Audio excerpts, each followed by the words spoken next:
శ్రీతన్కి రాఖీ కట్టడానికి వచ్చి ఎప్పటికీ ఆదిత్యను వదలను అంటున్న అలేఖ్య చెంప పగలగొట్టిన ఆనంది. ఇంతకు అలేఖ్య ఇప్పుడు ఈ మాట ఎందుకంది? శ్రీతన్కి రాఖీ కట్టడానికి అలేఖ్య రావడం ఏంటి? ఇదంతా కూడా వీడియోలో చూసి తెలుసుకునేద్దాం. పాపిమా జీవన జ్యోతి రాబోయే ఎపిసోడ్స్ లో జరగబోయే కథను ముందుగా తెలుసుకోవడానికి వీడియోనైతే లైక్ చేసి ఛానల్ అయితే సబ్స్క్రైబ్ చేసి పక్కనే ఉన్న బెల్ ఐకాన్ లో ఆల్ ట్యాప్ చేయడం మర్చిపోకండి. మొత్తం మీదకి చూసుకున్నట్లయితే కనుక రాఖీ కట్టడానికి జీవనను ఇంకా ఆనందిని రమ్మని చెప్పి జ్యోతి చెప్పేసింది. ఇక జీవన్ అయితే ఆనంది రావడానికి వీల్లేదు అని చెప్పి చెప్పింది. దాంతో ఇక ఆనంది చాలా బాధపడుతూ ఉంటే సునంద వచ్చి, ఏం మాట్లాడుతున్నావు జీవన? ఏదో పెద్ద నీ ఒక్కదాన్నే రమ్మన్నట్టుగా మాట్లాడుతున్నావు.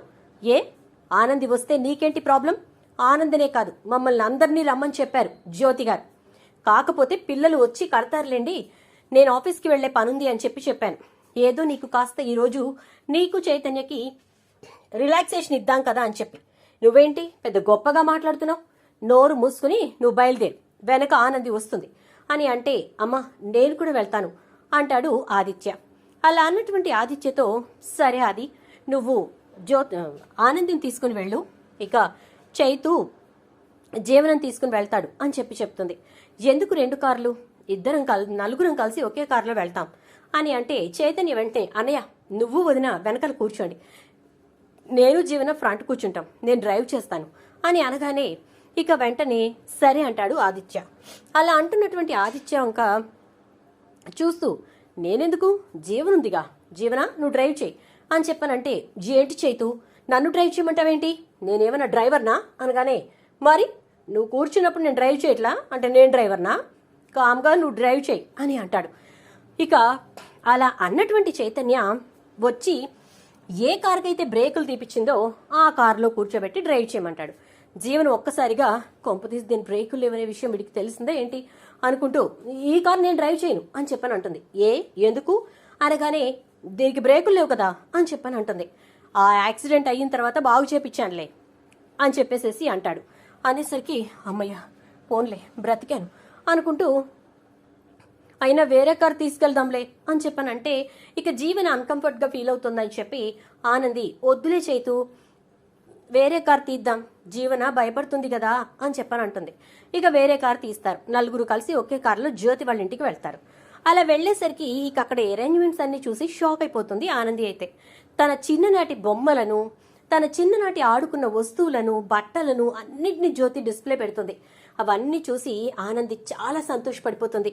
మా అమ్మకు నేనంటే ఎంత ప్రేమో, ఈ ప్రేమను నేను పొందుకోవటానికి లేకుండా అయిపోయింది అని చెప్పేసేసి బాధపడుతూ ఉంటుంది. ఈలోపు జీవన ఇవన్నీ చూసి, ఏంటమ్మా ఎందుకు ఇవన్నీ ఇప్పుడు ఇక్కడ పెట్టావు అంటే, అవి చూసి నువ్వు చాలా సంతోషపడతావు అనుకున్నాను జీవన, అదేంటి ఇక్కడ పెట్టావేంటి అని అడుగుతున్నావు అని అంటుంది.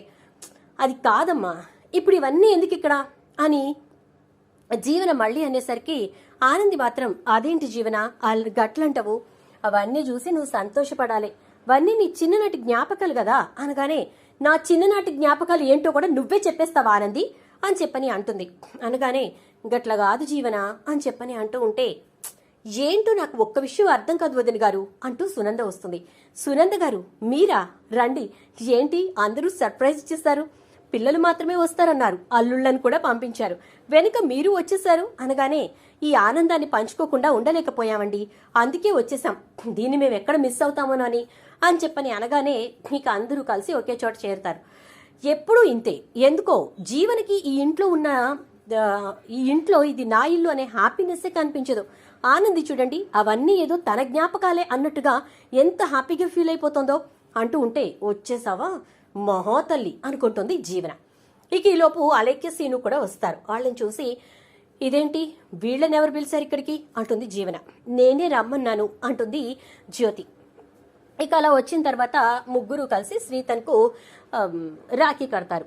రాఖీ కట్టేసరికి, నువ్వు కూడా రాఖీ కట్టడానికి వచ్చావా అంటుంది జీవన. అవును జీవన, ఆంటీయే రమ్మన్నారు అందుకే వచ్చాను అని చెప్పని అంటుంది. అన్న తర్వాత ఆనంది రాఖీ కట్టేసిన తర్వాత వంటగదిలో వంట చేస్తూ ఉంటుంది. చేస్తూ ఉంటే అక్కడికి వెళ్తుంది అలేఖ్య. ఏంటి వంటగదిలో వంట చేసుకుంటున్నావా? ఎంతసేపు నీ బ్రతుకంతా ఇక్కడేలే, ఇప్పుడు నీకు నేను ఒక ఇంట్రెస్టింగ్ న్యూస్ చెప్పడానికి వచ్చాను అంటుంది. ఏంటది అలేఖ్య అని చెప్పని అనగానే, నేను సీనుని పెళ్లి చేసుకుని వెళ్ళిపోయాను కాబట్టి ఆదిత్యను వదిలేశాను అనుకుంటున్నావేమో. నా ఆదిని నేను ఎప్పటికీ వదలను. నా ఆది నాకు మాత్రమే సొంతం. అది మాత్రం ఖచ్చితంగా నిజమై తీరుతుంది.